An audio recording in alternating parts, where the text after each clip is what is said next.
फिल्मों की एक बड़ी खास चीज होती है मुकेश जी, नाटकीयता, ड्रामा। जी।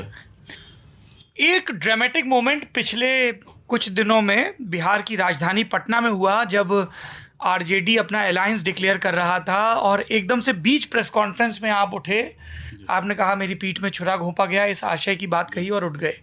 तो ये ड्रामा कई लोगों ने कहा कि पूर्व नियोजित था, स्क्रिप्टेड था, कई लोगों ने कहा कि अचानक से हुआ। क्या हुआ था प्रेस कॉन्फ्रेंस में?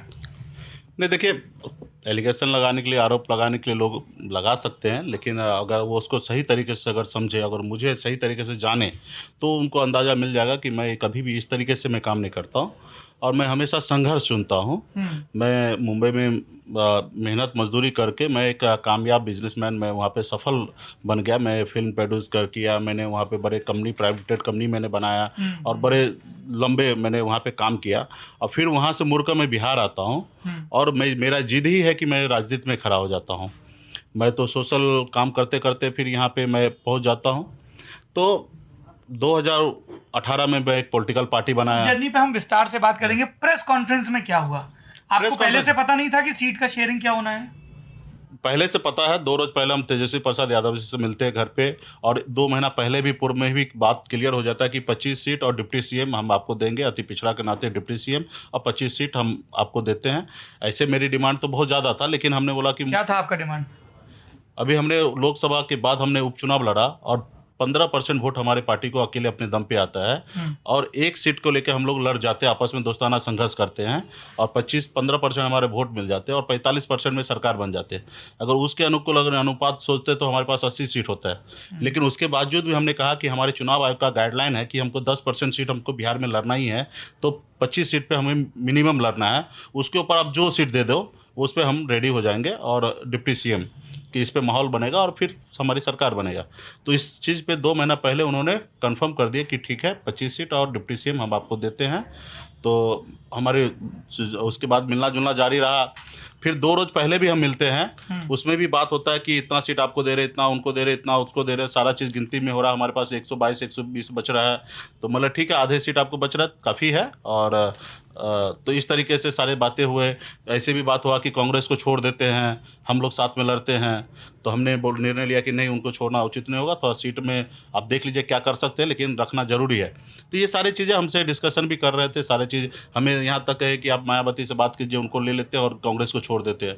हमने मायावती के इधर भी हमने बात किया। किससे बात हुई आपकी मायावती की? मायावती में मतलब उनके जो नेशनल कोऑर्डिनेटर होते हैं गौतम राम जी, उनसे मेरा बातचीत हुआ कि गठबंधन में आने के लिए। तो तेजस्वी ने हमें बोला था कि 15-20 सीट हम दे सकते हैं, इतना आप ऑफ़र कीजिए। तो हमने वो उतना ऑफ़र भी उनको किया, तो उनका इंटरेस्ट था कि ज़्यादा से ज़्यादा सीट चाहिए। तो बात मतलब ठोसले नहीं पहुंच पा रहा था। मायावती जी के यहाँ से क्या आया मैसेज कि नहीं नहीं ज़्यादा सीट चाहिए? ज़्यादा सीट चाहिए। तो बात खत्म हो गई? बात खत्म चल ही रहा था और हमारा इंटरेस्ट था कि कांग्रेस रहे। अच्छा, तो बहुत ज़्यादा तेजस्वी का इंटरेस्ट नहीं था? तेजस्वी का भी हो गया, लेकिन वो अभी हमें नहीं पता। लेकिन मुझे तो जो काम दिए थे मैं वो काम कर रहा था। आप बोल रहे हैं ना कि तेजस्वी ये कह रहे थे कि कांग्रेस को छोड़ देते हैं। हाँ, ये उन्होंने बहुत बोला और फिर मुझे ये काम भी दिया कि आप ये बात कीजिए। अब मैंने बसपा में जो उनके नेशनल कोऑर्डिनेटर है गौतम राम जी, उनसे मैंने बात भी किया और सीट पे कुछ बातें भी चल रहे थे, लेकिन हमने ठोसली बहुत ज़्यादा मजबूती से हमने काम नहीं किया, इसलिए क्योंकि मुझे पूरा इंटरेस्ट था कि कांग्रेस पार्टी को हमें हमारे गठबंधन में रखना है। क्यों? कांग्रेस के आने से क्या समीकरण बेहतर होते? समीकरण बेहतर रहते, पुराने साथी हैं, उनको छोड़कर हम लोग आगे बढ़ेंगे, वो मैं उचित नहीं समझ रहा था। ठीक है, और मुझे तो 25 सीट ही मिल रहा है, तो हम अपने किसी का सीट कम करा के मुझे क्या फ़ायदा मिलने वाला है। तो मैंने उतना इंटरेस्ट नहीं ले रहा था कि वहाँ पे रहना है कांग्रेस को। अच्छा, ये फॉर्मूला लोगों को अटपटा लग रहा था कि कांग्रेस 60 पर लड़ रही है और डिप्टी सीएम की दावेदारी नहीं कर रही, और आप 25 पे लड़के कह रहे हैं कि मुझे डिप्टी सीएम चाहिए। तो मैंने सीट पे कॉम्प्रोमाइज़ किया था और उसके बाद डिप्टी सीएम अति पिछड़ा के नाते हमें डिप्टी सीएम की जगह मिल रहा है कि चुनाव के पहले डिक्लेयर हो। हाँ, डिक्लेयर हो, ताकि एक मैसेज जाएगा अति पिछड़ा के बीच में। और उसके बाद राष्ट्रीय जनता दल आरजेडी कभी नहीं चाहेगा कि कांग्रेस पार्टी बिहार में एस्टेब्लिश हो, उसको डिप्टी सीएम दे दे या ज़्यादा सीट जीत के आए, वो राष्ट्रीय जनता दल कभी नहीं चाहेंगे। जब भी चाहें सोचेंगे कि उनको हम कम से कम निपटा के रखें, बिहार में बड़े लीडर उनमें नहीं होने दें। तो ये उनकी सोच है और आगे भी रहेंगे।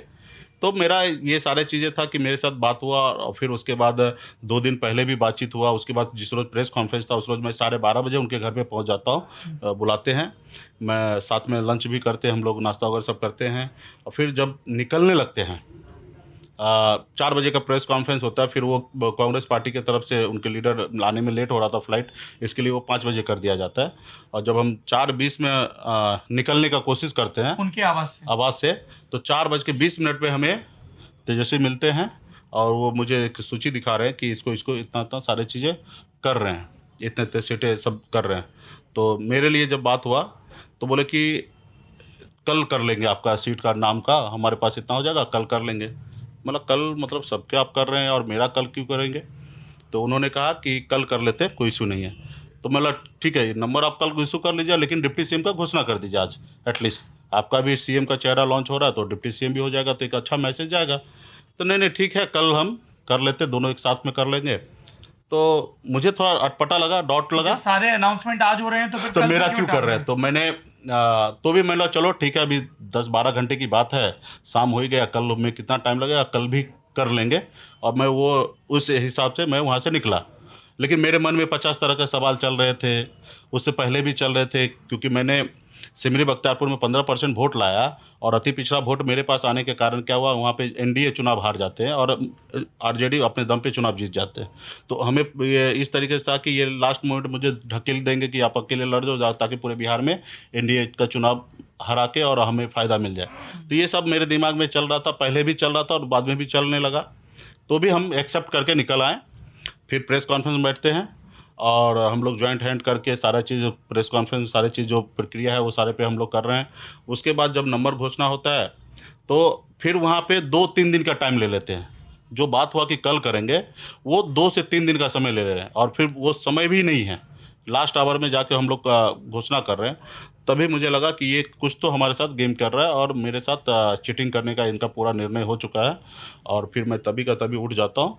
जैसे 3 दिन का नाम लेते तो मैंने बोल देता हूँ कि भाई मेरे साथ चीटिंग किया जा रहा है। कई लोगों ने कहा कि तभी आपके फ़ोन पे एक मैसेज भी आ गया था कहीं से। नहीं ऐसी बात नहीं है। और हाँ, बहुत सारे पॉलिटिकल पार्टी के लोगों को का फ़ोन आने लगा, धन्यवाद दे रहे हैं कि आपने बहुत मर्द वाला आपने काम किया। हमारे पार्टी के भी टॉप लीडरशिप जितने भी लोग हैं, सारे लोग हमें धन्यवाद दे रहे हैं कि आपने जगह पे डिसीजन किया, ये आपके साथ गद्दारी कर रहा था, समथिंग सारी चीज़ लोग बोल रहे थे। और हमने वहाँ से निकल के और मैंने नेक्स्ट डे प्रेस कॉन्फ्रेंस करता हूँ, सारी चीज़ें इशू बताता हूँ कि ये चीज़ है। मैं बहुत मजबूरी के साथ उनके साथ मैं हमेशा राजनीति किया, हमेशा उसको आगे करने का काम किया, लेकिन ये सब पब्लिक डोमेन में बोलने वाली चीज़ें क्यों नहीं। किया तेजस्वी ने ऐसा आपके साथ? उनके मन में 2 ही चीज़ प्लान होगा।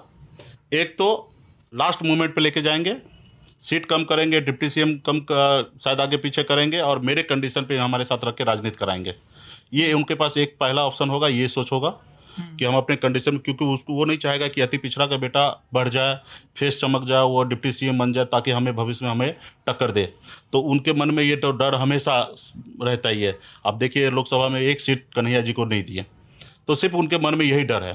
तो एक वो हो सकता है, या दूसरा कि उन्होंने देखा कि हम उपचुनाव लड़े और 25,000-20,000 वोट हमारे पास हर विधानसभा में, अगर मैं उसको काट लेता हूँ, उनको मालूम है कि ये आदमी जो एक बार डिसीजन ले लेता तो ले लेता है, तो वो अगर काट लूँगा तो उसका ईजिली उनके बहुत जगह सीट उनका जीत हो जाएगा। तो वो एक उनके पास विचार होगा कि अचानक अपना चले जाए, तीसरा मोर्चा या कहीं से कुछ भी बना ले और सब पूरे बिहार में हमको फ़ायदा पहुँचा दे। इसलिए ऐसा जी।